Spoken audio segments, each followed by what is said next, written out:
Un tiempo para fortalecerte y crecer en el conocimiento de Dios a través de su palabra.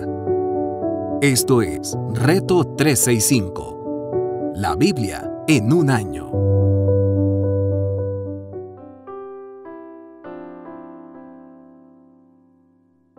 Reto 365, la Biblia en un año, su servidora Anaí Solís. Día 187, Antiguo Testamento, Primera de Crónicas, capítulo 9. Los que regresaron a Jerusalén. Por causa de su infidelidad a Dios, Judá fue llevado cautivo a Babilonia. Los primeros en ocupar nuevamente sus posiciones en ciudades fueron israelitas, sacerdotes, levitas y servidores del templo. Algunos de los descendientes de Judá, Benjamín, Efraín y Manasés habitaron en Jerusalén. De los judíos, Utai, hijo de Amiud, descendiente en línea directa de Omri, Imri, Bani y Fares, hijo de Judá. De los silonitas, Asaías, el primogénito, con sus hijos. De los seratitas, Jauel y el resto de sus parientes. En total, 690 personas. De los benjaminitas, Salu, hijo de Mesulam, hijo de Jodavías, hijo de Senúa, Ibneías, hijo de Jeroam, Ela, hijo de Uzi, hijo de Micri, Jesulam, hijo de Cefatías, hijo de Reuel, hijo de Ibnías, con sus parientes, según sus registros genealógicos, eran en total 956, todos ellos jefes de sus familias patriarcales. De los sacerdotes, Jedaías, Joyarib, Joaquín, Azarías, hijo de Hilquías, que era descendiente en línea directa de Mesulam, Sadoc, Merayot y Agitob, que fue jefe del templo de Dios. Adaías, hijo de Jeroam, hijo de Pasur, hijo de Malaquías, Masai, hijo de Adiel, que era descendiente en línea directa de Jacera, Mesulam, Mesilemit e Imer, y sus parientes, en total 1770 jefes de familias patriarcales y hombres muy capacitados para el servicio en el templo de Dios. De los levitas, Semais, hijo de Jasub, que descendía en línea directa de Azricam, Hasabías y Merari, Bacbacar, Jerez, Galal y Matanías, hijo de Micaías, hijo de Sicri, hijo de Asaf, Abdías, hijo de Semais, hijo de Galal, hijo de Jedutum, Berequías, hijo de Asa, hijo del Cana, que habitó en las aldeas de los netofatitas. Los porteros, Salum, Acub, Talmón y Ahimán, y sus parientes. Salum era jefe hasta ahora, custodian la puerta del rey, que está al oriente, y han sido porteros de los campamentos levitas. Además, Salum, hijo de Coré, hijo de Ebiasaf, hijo de Coré, y sus parientes, coreitas de la misma familia patriarcal, estaban encargados de custodiar la entrada de la tienda de reunión, tal como sus antepasados habían custodiado la entrada del campamento del Señor. En el pasado, Fines, hijo de Eleazar, fue su jefe y el Señor estuvo con él. Zacarías, hijo de Meselemías, era el portero de la tienda de reunión. Los escogidos como porteros fueron un total de 212. En sus aldeas se encuentran sus registros genealógicos. David y Samuel, el vidente, le asignaron sus funciones. Los porteros y sus hijos estaban encargados de custodiar la entrada de la tienda de campaña que se usaba como templo del Señor. Había porteros en los 4 puntos cardinales. Cada 7 días sus parientes que vivían en las aldeas se turnaban para ayudarlos. Los 4 porteros principales estaban en servicio permanente. Eran levitas y custodiaban las salas y los tesoros del templo de Dios. Durante la noche, notaban guardia alrededor del templo y en la mañana abrían sus puertas.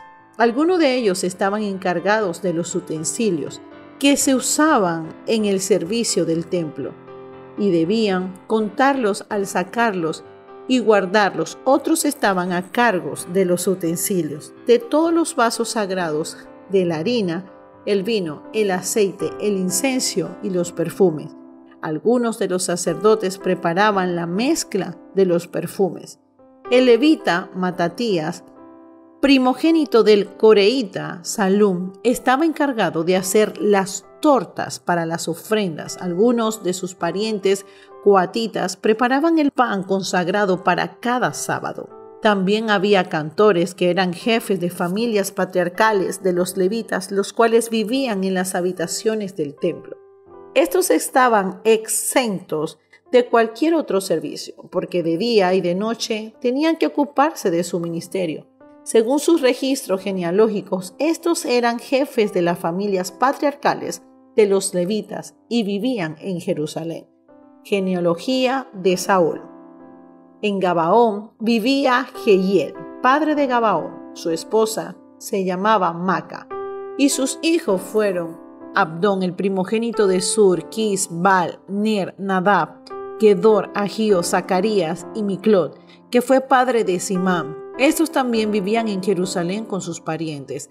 Ner fue el padre de Quis, Quis lo fue de Saúl, y Saúl lo fue de Jonatán. Malquisúa, Abinadab y Esbal, Jonatán, fue el padre de Meribal, y Meribal lo fue de Micaías. Los hijos de Micaías fueron Pitón, Melec, Tarea y Acaz. Acaz fue el padre de Jará, y este lo fue de Alemet, Azmavet y Zimri. Zimri fue el padre de Mosá. Mosá fue el padre de Bina, y este lo fue de Refaías. Refaías fue el padre de Elasá, y este lo fue de Asael. Asel tuvo 6 hijos cuyo nombre fueron Azricam, Bocrú, Ismael, Siarías, Abdías y Haná. Estos fueron los hijos de Asael. Capítulo 10. Muerte de Saúl. Los filisteos fueron a la guerra contra Israel, y los israelitas huyeron ante ellos. Muchos de ellos cayeron muertos en el monte Gilboa. Entonces los filisteos se fueron en persecución de Saúl y lograron matar a sus hijos, Jonatán, Abinadab y Malquisú. La batalla se intensificó contra Saúl y los arqueros los alcanzaron con sus flechas al verse heridos. Saúl le dijo a su escudero: «Saca la espada y mátame, no sea que me maten esos incircuncisos cuando lleguen y se diviertan a costa mía». Pero el escudero estaba tan asustado que no quiso hacerle, de modo que Saúl mismo tomó su espada y se dejó caer sobre ella. Cuando el escudero vio que Saúl caía muerto, también él se arrojó sobre su propia espada y murió. Así murieron Saúl y sus 3 hijos. Ese día pereció toda su familia. Cuando los israelitas que vivían en el valle vieron que el ejército había huido y que Saúl y sus hijos habían muerto, también ellos abandonaron sus ciudades y se dieron a la fuga. Así que fue como los filisteos las ocuparon al otro día. Cuando los filisteos llegaron para despojar a los cadáveres, encontraron muerto a Saúl y a sus hijos en el monte de Gilboa. Lo despojaron, tomaron su cabeza y sus armas y enviaron mensajeros por todo el país filisteo para que proclamaran la noticia a sus ídolos y al pueblo. Después colocaron las armas en el templo de sus dioses y colgaron la cabeza en el templo de Dagón. Cuando los de Jabe de Galal se enteraron de que lo habían hecho a los filisteos con Saúl, se levantaron todos los valientes y rescataron los cuerpos de Saúl y de sus hijos.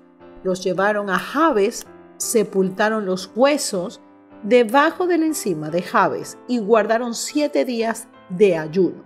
Saúl murió por haberse rebelado contra el Señor, pues en vez de consultarlo, desobedeció a su palabra y buscó el consejo de una adivina. Por eso el Señor le quitó la vida y entregó el reino a David, hijo de Isaí. Nuevo Testamento, Libro de Hechos, capítulo 25. El proceso ante Festo. 3 días después de llegar a la provincia, Festo subió de Cesarea a Jerusalén. Entonces los jefes de los sacerdotes y los dirigentes de los judíos presentaron sus acusaciones contra Pablo. Insistentemente le pidieron a Festo que les hiciera el favor de trasladar a Pablo a Jerusalén. Lo cierto es que ellos estaban preparando una emboscada para matarlo en el camino. Festo respondió: Pablo está preso en Cesarea y yo mismo partiré en breve para ella. Que vayan conmigo algunos de los dirigentes de ustedes y formulen allí sus acusaciones contra él, si es que ha hecho algo malo. Después de pasar entre los judíos unos 8 o 10 días, Festo bajó a Cesarea y al día siguiente convocó al tribunal y mandó que le trajeran a Pablo. Cuando éste se presentó, los judíos que habían bajado de Jerusalén lo rodearon, formulando contra él muchas acusaciones graves que no podían probar. Pablo se defendía: no he cometido ninguna falta, ni contra la ley de los judíos, ni contra el pueblo, ni contra el emperador. Pero Festo, queriendo congraciarse con los judíos, le preguntó: ¿estás dispuesto a subir a Jerusalén para ser juzgado allí entre mí? Pablo contestó: ya estoy ante el tribunal del emperador, que es donde se me debe juzgar. No les he hecho ningún agravio a los judíos, como usted sabe muy bien. Si soy culpable de haber hecho algo que merezca la muerte, no me niego a morir. Pero si no son ciertas las acusaciones que estos judíos formulan contra mí, nadie tiene el derecho de entregarme a ellos para complacerlos. Apelo al emperador. Después de consultar con sus asesores, Festo declaró: has apelado al emperador irás. Festo consulta al rey de Agripa. Pasados algunos días, el rey Agripa y Berenice llegaron a Cesarea para saludar a Festo. Como se entretuvieron allí varios días, Festo le presentó al rey el caso de Pablo. ¿Hay aquí un hombre, le dijo, que Félix dejó preso? Cuando fui a Jerusalén, los jefes de los sacerdotes y los ancianos de los judíos presentaron acusaciones contra él y exigieron que se le condenara. Les respondí que no es costumbre de los romanos entregar a ninguna persona sin antes concederle al acusado un careo con sus acusadores y darle la oportunidad de defenderse de los cargos. Cuando acudieron a mí, no dilaté el caso, sino que convoqué al tribunal el día siguiente y mandé a traer a este hombre. Al levantarse para hablar, sus acusadores no alegaron en su contra ninguno de los delitos que yo había supuesto. Más bien tenían contra él algunas cuestiones tocantes a su propia religión y sobre un tal Jesús ya muerto que Pablo sostiene que está vivo. Yo no sabía cómo investigar tales cuestiones, así que le pregunté si estaba dispuesto a ir a Jerusalén para ser juzgado allí con respecto a esos cargos. Pero como Pablo apeló para que se reservara el fallo, al emperador ordené que quedara detenido hasta ser remitido a Roma. A mí también me gustaría oír a ese hombre, le dijo Agripa a Festo. Pues mañana mismo lo oirá usted, le contestó Festo. Antiguo Testamento, Libro de Salmos, capítulo 81. Canten alegres a Dios, nuestra fortaleza. Aclamen con regocijos al Dios de Jacob. Entonen salmos. Toquen ya la pandera, la lira y el arpa melodiosa. Toquen el cuerno de carnero en la luna nueva y en la luna llena, día de nuestra fiesta. Este es un decreto para Israel, una ordenanza del Dios de Jacob. Lo estableció como un pacto con José. Cuando salió de la tierra de Egipto, escuchó un idioma que no entiendo. Te he quitado la carga de los hombros, tus manos se han librado del pesado cesto. En tu angustia me llamaste y te libré. Oculto en el nubarrón te respondí. En las aguas de Meribá te puse a prueba. Meditación del día de hoy. Podemos ver cómo el hermano Pablo sigue dando mucho de qué hablar. Pablo testifica sobre él en Roma. Puedes ver el libro de Hechos en el verso 23, verso 11, y ahora los medios para ese cumplimiento se están haciendo claro, luego de 2 años en prisión. El peligro de ser enviado a Jerusalén para enfrentar juicio obligó a Pablo a apelar al César, lo que como ciudadano romano era su derecho. Muchas veces intentamos conseguir plataformas basadas en estatus, en logros, ¿verdad? Pero si hay algo, es que el único que te puede dar la victoria es Cristo Jesús. Pablo estaba convencido de que al Cristo del que él hablaba lo iba a sacar de toda situación. ¿Estás tú dispuesto hoy a hablar de ese Jesús aunque las personas puedan criticarte y juzgarte y condenarte? Te hago esa pregunta porque tú y yo estamos listos para hablar de nuestro Salvador, Jesucristo de Nazaret. Bendiciones.